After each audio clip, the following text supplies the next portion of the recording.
The morning Marcus died, I found him in his study, slumped over the desk where he'd spent countless late nights building our future. The coffee I'd brought him was still warm in my hands when I realized he wasn't breathing. At 34, my husband was gone. A sudden heart attack that the doctors said was caused by an undiagnosed condition. One moment we were planning our 5th anniversary trip, and the next I was standing in a funeral home, picking out caskets while his family argued about flower arrangements. I'm Alina, and I was 31 when my world collapsed. Marcus and I had built something beautiful together, a small tech consulting firm that had just landed its biggest client, a house we'd renovated with our own hands, and dreams of children we'd never have. We'd been together since college, married for almost 5 years, and I thought I knew his family well. I was wrong. The first sign of trouble came at the funeral. While I stood there in black, trying to hold myself together, his mother Patricia cornered me by the refreshment table. Such a tragedy, she said, though her eyes were dry as dust. At least Nathan's wedding will give us something happy to focus on. Marcus would have wanted his brother to have the perfect day.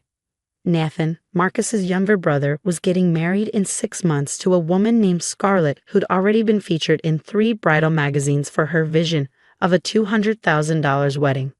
Marcus used to joke that Nathan was marrying a wedding planner, not a wife. But standing there, with my husband not even in the ground yet, I just nodded and moved away. His father, Richard, was worse. He spent the entire reception telling anyone who'd listen about the unfairness of losing his successful son, while shooting meaningful glances at me. Of course the business will need to be handled properly, he'd said when he cornered me near the coat room. Family assets should stay in the family. I'd assumed he was offering to help. How naive. The 3 months that followed were a blur of paperwork, grief, and trying to keep the business running while learning to sleep in an empty bed. Marcus had handled most of our company's technical side while I managed clients and operations. Now I was doing both, working 18-hour days just to keep from drowning in memories. His family called exactly twice. Once to ask for Marcus's watch collection, which I refused. Once to inform me they'd need the good photos from our wedding for Nathan's rehearsal dinner slideshow. They didn't ask how I was doing. They didn't offer help. They certainly didn't mention the will. I knew Marcus had a will. We'd both made them after buying the house. But in my grief, I'd put off the formal reading, telling myself I couldn't handle another final goodbye. The lawyer, Mr. Harrison, had been patient, calling weekly to check in. Finally, 12 weeks after the funeral, I agreed to come in. "Would you like to invite Marcus's family?" Mr. Harrison had asked. "It's not required, but some prefer to have everyone present." I should have said no, but some part of me thought maybe this would bring closure. Maybe seeing Marcus's final wishes would help us all move forward. I called Patricia that evening. "Finally," was all she said. "We'll all be there." The law office of Harrison & Associates occupied the top floor of a restored Victorian building downtown. I arrived 15 minutes early, wearing the same black dress I'd worn to the funeral because it still felt wrong to wear color. The receptionist, a kind woman named Dorothy, brought me tea and told me Mr. Harrison would be ready soon. Marcus's family arrived exactly on time, flooding the quiet waiting room with their presence. Patricia wore a navy suit that probably cost more than most people's rent, her pearl necklace catching the light as she surveyed the room with disapproval. Richard followed, checking his phone and muttering about parking. Nathan came last with Scarlett, who was scrolling through what looked like a wedding planning app. "Alina," Patricia said, her tone suggesting she found something distasteful on her shoe. "You look tired." "Mom," Nathan warned quietly, but she waved him off. "I'm just concerned. It can't be easy, handling everything alone. A woman your age should be thinking about moving forward." 3 months. My husband had been dead for 3 months. Mr. Harrison appeared before I could respond, ushering us into a conference room with floor-to-ceiling windows overlooking the city. The autumn light streaming in seemed too cheerful for the occasion. We arranged ourselves around the polished table, Marcus's family on one side, me on the other, the empty chair beside me screaming his absence. "Thank you all for coming," Mr. Harrison began, opening a leather folder. "I know this is difficult, but Marcus was very clear about his wishes. He updated his will 6 months ago, actually after the company's expansion." Patricia shifted in her seat. 6 months ago. "Yes, he came in personally, said he wanted to ensure everything was properly documented given the business's growth. Mr. Harrison pulled out a sealed envelope. Now the will is straightforward. Marcus has left the entirety of his estate, the business, the house, all financial accounts and assets, to his wife, Elena. The silence lasted maybe 3 seconds. That's impossible, Richard said flatly. The business was built with family money. I beg your pardon. I looked at him in disbelief. Marcus and I built that company from nothing. We worked out of our apartment for 2 years before we could afford an office.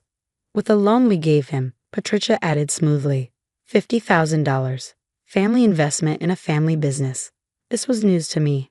Marcus had never mentioned any loan. We'd bootstrapped everything, living on raiment and dreams until we landed our first major client. I started to say as much when Nathan cleared his throat. Look, Elena, no one's trying to be difficult here, but Marcus is gone, and you have to think about what he would have wanted. His brother's getting married. It's a major family event. Surely he'd want to contribute. Contribute? I stared at them. Are you asking me for money for your wedding? Scarlett finally looked up from her phone. It's not about asking. It's about what's right. Marcus promised to pay for the platinum package at the Riverside Manor. $20,000 just for the venue plus. He what? I turned to Nathan. Marcus never mentioned. Of course he didn't tell you, Patricia interrupted. He knew you'd make it difficult. You always were practical about money. But family comes first. That money belongs to Nathan's wedding.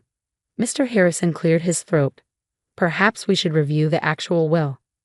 The will is wrong, Richard stated.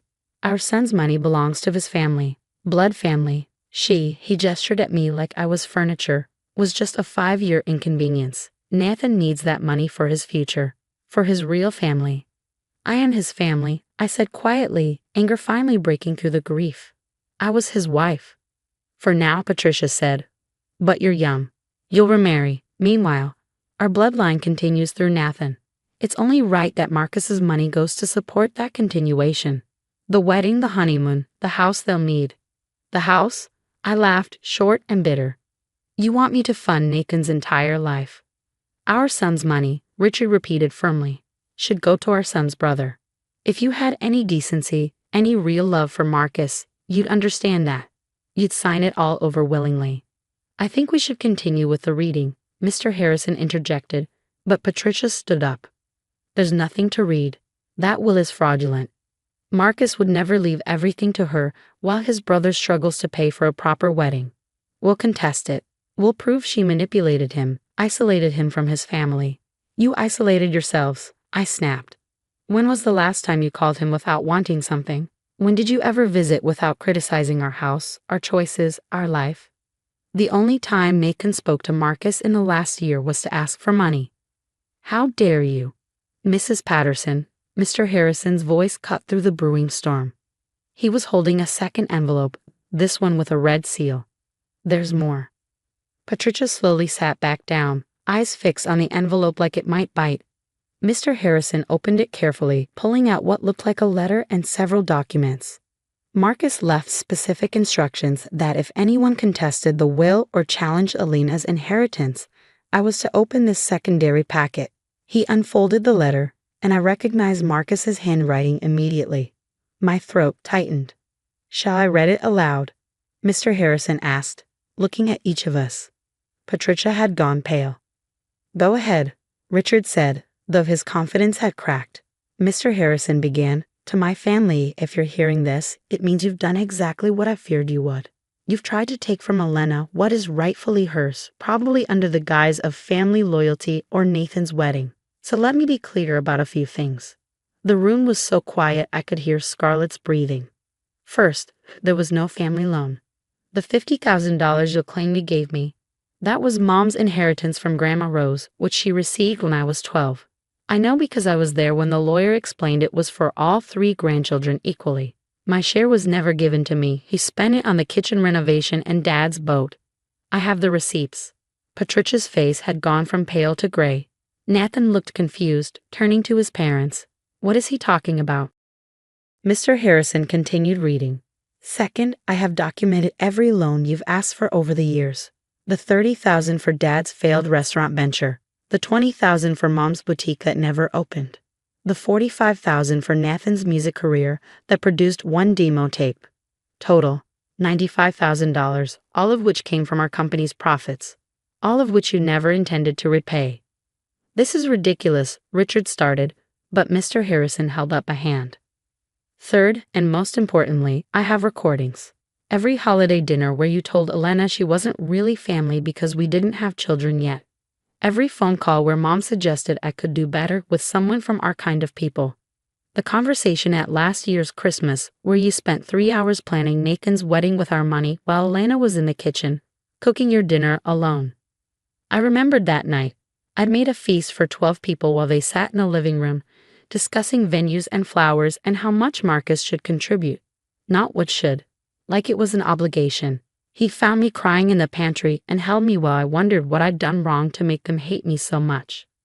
The recordings are all here, Mr. Harrison said, tapping a flash drive. Along with copies of forged checks Nathan wrote on my account, security footage of Dad taking equipment from our office, and email evidence of Mom trying to convince our clients to work with Nathan instead. I kept it all, hoping I'd never need it. Nathan had shrunk in his chair. Scarlett was staring at him like she'd never seen him before. Patricia and Richard sat frozen, their earlier arrogance evaporating. But here's the part that will interest you most, Mr. Harrison continued reading. If you contest this will, if you harass Elena, if you so much as suggest she owes you anything, my lawyers have instructions to pursue criminal charges for fraud, theft, and embezzlement. The evidence is comprehensive. You will lose and you will face consequences. However, he paused, if you accept the will quietly and leave Elena in peace, she has the option, not obligation, to gift Nathan $20,000 for his wedding. This is not because you deserve it, but because I hope somewhere in your hearts, you might find the decency to treat my wife with the respect she's always shown you. Mr. Harrison set down the letter and looked at them over his glasses. The choice is yours. The silence stretched like a taut wire. Finally, Patricia spoke, her voice barely a whisper. He knew. He knew everything, I said quietly. He kept hoping you'd change, that you'd see him as more than a bank account, that you'd see me as family. But he also knew who you really were. Richard's face had gone red. This is blackmail. No, Mr. Harrison corrected. It's consequences. Something I believe you've avoided for quite some time. Nathan suddenly stood. I need to think. He looked at me, and for the first time maybe ever, I saw shame in his eyes. Elena, I didn't know about. I knew they asked for money sometimes, but... You knew enough, I said tiredly. You knew they treated me like an outsider. You knew they used Marcus. You just didn't care because you benefited from it. He didn't deny it. Scarlett was already heading for the door, her wedding planning apparently forgotten. Nathan followed, pausing at the threshold. The wedding. We'll figure it out ourselves. After they left, Patricia and Richard sat in defeated silence. Finally, Richard stood, helping his wife to her feet. They looked older somehow, diminished. The $20,000. Patricia asked weakly. I thought about it. Thought about Marcus, about the hope he carried that his family might someday be better. About the grief of losing not just him but the possibility of the loving family he'd always wanted. No, I said simply, you made your choice every time you treated me as less than family, every time you valued his money over his happiness. The will stands as written. All of it stays with me. They left without another word. Mr. Harrison waited until the door closed before speaking. There's one more thing. Marcus left you a personal letter. He asked me to give it to you privately. He handed me a familiar cream envelope, the kind Marcus always used for special occasions. My hands shook as I opened it. My darling Elena, it began, if you're reading this, then I'm gone, and they shone their true colors. I'm sorry you had to face them alone. I'm sorry I couldn't protect you from this final hurt, but I knew you'd be strong enough, because you've always been the strongest person I know. The money, the business, the house, it's all yours. Not because you're my wife, but because you're my partner. We built this life together, and it belongs to you. Don't let them make you feel guilty. Don't let them diminish what we had. I know you'll grieve, but I also know you'll survive. You'll make the business even better than we dreamed. You'll fill our house with life and laughter again. You'll find happiness, because that's who you are, someone who creates light in dark places. Thank you for 5 years of marriage and 7 years of love. Thank you for seeing me as more than my family's failures. Thank you for being my family when they couldn't be. All my love, always, Marcus.